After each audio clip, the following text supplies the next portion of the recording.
Hi guys, welcome back to another video. So today is going to be a training day. First thing, I'm actually heading to the gym. I know a few of you were asking about my gym routine at the minute, and I'm going to the gym 3 times a week, doing one leg day, one upper body day, and then one kind of functional all over body day. So today is going to be that functional day. But actually a few of you are asking about my vitamin drink that I've been having in the morning, so I just wanted to talk to you about that. So this is what I've been having first thing in the morning. It's an all-in-one supplement with 75 vitamins, minerals and whole food sourced ingredients. It supports your energy levels, your immune system, your gut health, liver function, hormone function, and so many other things. And basically it's just an all-in-one supplement, so I have that confidence in the morning knowing I'm fueling my body with all the right things, because although I try and eat as healthy as I can, sometimes it's just not possible to get everything in your daily diet to support the body, my energy system, to help me with my recovery. So Athletic Greens really bridges that gap and gives me that confidence first thing. It's really easy to prepare, so all you do is fill up this water bottle up to the 12-ounce line, and then you take 1 scoop of Athletic Greens, put it straight in there, put the top on, and you shake it up. And the great thing about Athletic Greens is that it tastes really good as well. So I've tried quite a few greens powders, as I'm sure many of you guys have as well. And I'm sure you'll know they usually taste quite earthy, not the easiest thing to drink, especially first thing in the morning when your body's craving flavour. So it's really easy to drink, and the great thing about drinking this first thing in the morning is that you're really going to absorb all of that nutrition, because your body's been fasting while you're sleeping. So that first meal or drink of the day, it wants to take all the nutrition out of it and start fueling your body. Love having it first thing in the morning. I feel energized, and it's also helping me with my recovery because there are so many antioxidants in here. So it's going to help reduce that inflammation after training, so I can speed up the recovery process. So I would really recommend Athletic Greens. Check out the link in my description if you want to learn more about them. And if you use my link, you can actually get a free gift. Learn more about Athletic Greens, see if it will be suitable for you. So check them out. So I'm just going to get my stuff together, and then we'll head over to the gym, and then straight from the gym I'm actually going to head over to the pitch for an individual session. I actually have to wear a mask at the gym, so I'm not going to be able to do much talking, so I'll probably do a voiceover while I'm in there, show you all the exercises that I'm doing, and then we'll head over to the pitch because it's only a couple of minutes away from the gym. And then this evening we do have team training. We've been getting together and basically playing like inter-squad friendly matches. Unfortunately we're not going to be able to film that because the facility where we train is still technically closed to the public, so I can't bring anyone in to film, but it's still good that we're getting touches on the ball. But I'll definitely be able to bring you along to all of my individual sessions still, and then hopefully in the next few weeks the facilities will open back up so I can bring you in for the team sessions too. But anyway, let's get over to the gym. So I'll walk you through today's gym session. As mentioned, today is a full body functional workout. So I do spend time on my legs and upper body individually on their own separate days. But on my functional days, I try and incorporate the entire body in my workout. So I'm starting the session here with a stretch. I spent about 5 minutes stretching out my entire body. So getting my back, my legs, my upper body as well. Just making sure I'm prepared for the workout ahead, so I'm not going to get any injuries, and also so I can perform better. If you have more flexibility, you're going to be more explosive, a greater range of movement, and you're going to get more benefits out of the session. Then after I was done with the stretching, I went into some activation once again just to fire up those muscle fibers a little bit more.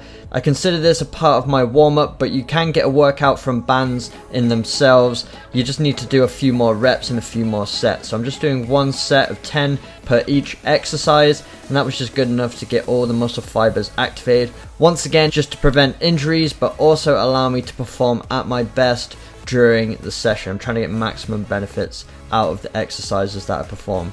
And once I was done with the activation, I went into some plyometric bodyweight exercises. So I'm doing 10 repetitions of each one, starting with some jump squats, so just bending down 90 degrees, exploding up in the air. Then some lateral skis, so just working on a bit of balance and stability and explosiveness in each leg individually. Then I went into some lunges, so getting a lot of lower body work, trying to warm up all of the fibers in the lower body because we're using them a lot in today's workout. Then I went into some single leg reverse lunge knee drives. Again, just working on each leg individually as well as together, because it's good to develop explosiveness in both. Then I went into the first exercise of the main portion of my workout, which was squats. So I'm just raising the bar here, bending down, trying to keep my back straight, not bending the knees more than 90 degrees, and then extending my legs once again. So putting a lot of stress on the quads and hamstring here. Went from one to the next for 10 reps, then repeated that 3 times. Then I went into shoulder press, so I'm working on each shoulder individually, and as you can see, pretty much using my entire upper body for this one. There's a little bit of rotation in there as well. And then I did 10 repetitions on each side. This is a great one for building core stability as well, because you're having to work with the weight and balance yourself, so it's really engaging the entire upper body. Then I went into some box jumps into depth jumps. So as you can see, bending down, jumping up onto the box, and then immediately stepping off the other side, going into a squat and exploding up once again. When you do the depth jumps, you're adding gravity into it, so it adds a bit more resistance, so it's even more challenging for the legs. This exercise is really going to build explosiveness in those legs, which is going to help you with your running speed and your power. So I went from 10 reps, one to the next, and then I went into some pull-ups. So as you can see, I'm alternating between a lower body exercise and an upper body exercise. So as you can see, it's a slightly wider grip, just beyond shoulder width. So this is going to help build the lats in the back, the biceps. It's also going to help with the entire upper body. You'll notice that you have to engage pretty much all of your muscles in the upper body, including the core, to be able to do a pull-up. It's actually been a while since I've done pull-ups because I don't have a pull-up bar at home, but it's such a valuable exercise for building upper body strength. As you can see with the last few here, really struggling, but I went for 3 sets of 10 reps. And then I went into some ball twists, so this one's really engaging the core and the obliques. So I'm twisting with the ball, it's a 20-pound ball, throwing it at the wall, catching it, twisting, so that added resistance of the ball is putting a lot of stress on the core here. So for this exercise, I did 10 repetitions on each side and then repeated it 3 times. And then the final exercise is tire flips. And tire flips is great for building explosiveness in the entire body. So you're having to use your legs when you're picking up the tire, and you're also having to use your upper body, your back, your core. So it's a great exercise for building explosiveness in the entire body. I don't do these often, but especially on my functional days, it's just a great way to end the workout. So I did 10 flips in total, so 5 out and 5 back, then repeated this one 3 times. Just got out to the pitch, that was a good workout. Just thankful that we can go back in the gyms now and get a good workout in. So lots of functional work there, not many exercises, but involving a lot of different muscle groups in each of those exercises. So pretty much got a full body workout just from that.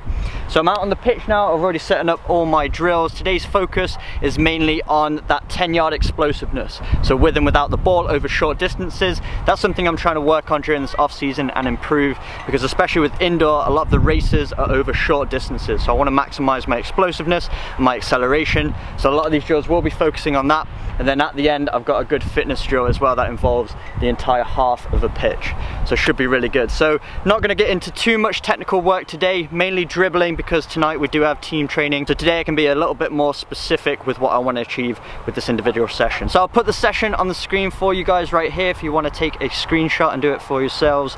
The warm-up's going to be a bit shorter just because we've got a decent warm-up and activation at the gym. So I'll just get a dynamic warm-up back and forth, and then we'll get right into the drills. So as mentioned, really shortened my warm-up today because I came straight from the gym, so I'm still feeling pretty warm, but just wanted to do 5 minutes of dynamic movements that are a bit more football specific.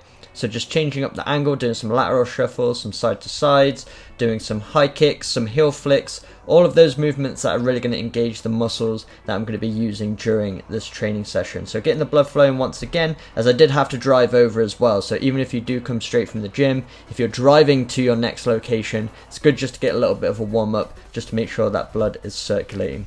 Then I went into some fast feet exercises. So for each of these exercises, I literally just did 10 to 15 seconds or so.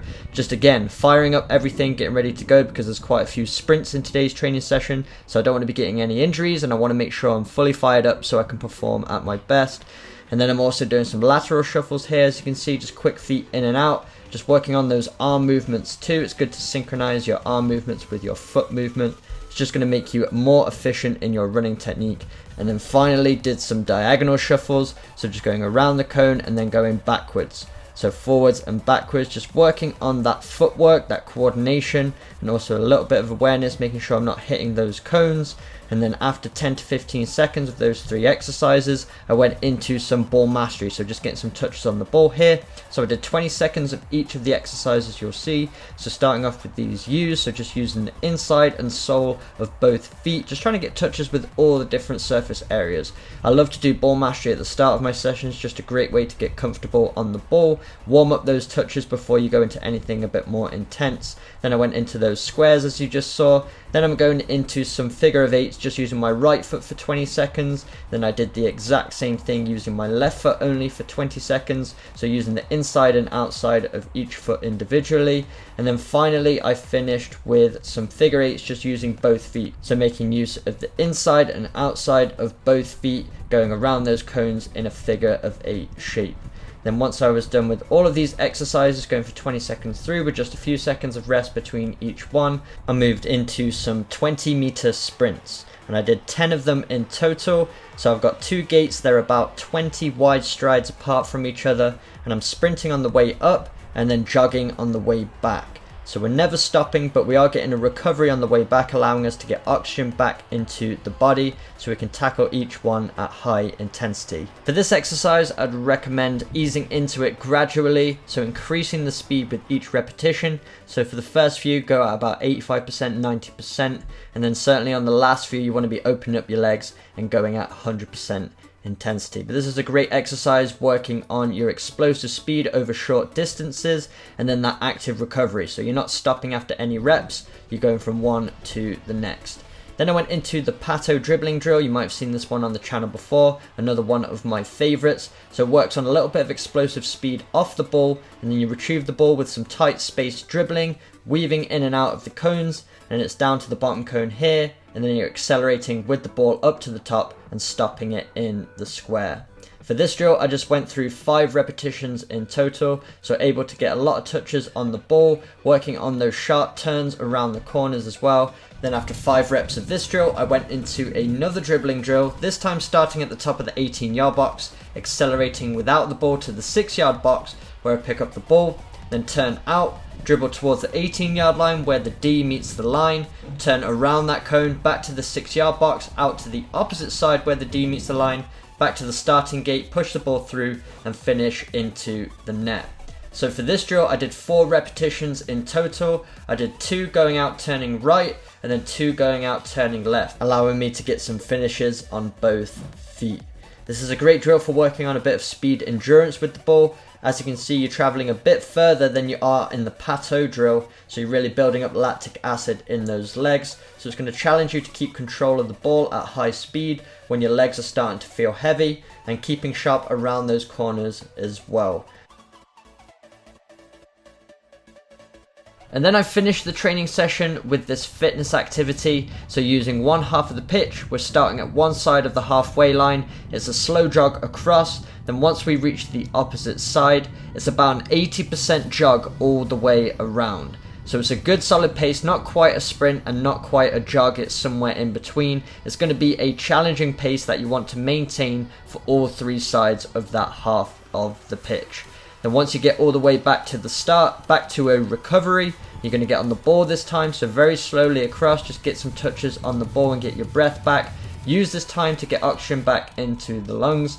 And once you get to the opposite side with the ball, you're going to do the same thing. So opening up the legs a little bit more, just going all the way around the pitch at a high intensity, but not quite a sprint and not quite a jog. For this exercise, I did 4 repetitions in total, so 2 without the ball and 2 with the ball. You can modify this however you want. You can do more, you can do less. Usually I will do more if it's a full training session, but because today I do have team training as well, I don't want to put too much fatigue on the legs. So I'm just going with 4 reps, but sometimes I'll even do up to 5 reps. So 5 reps with the ball and then 5 reps without. And that's a really good intense cardiovascular workout. So if you're looking to build match fitness, this is a great drill for doing that, because not only are we working on an actual football pitch, so getting used to covering the types of distances you'll encounter during a match, but we're also running in a very football specific way.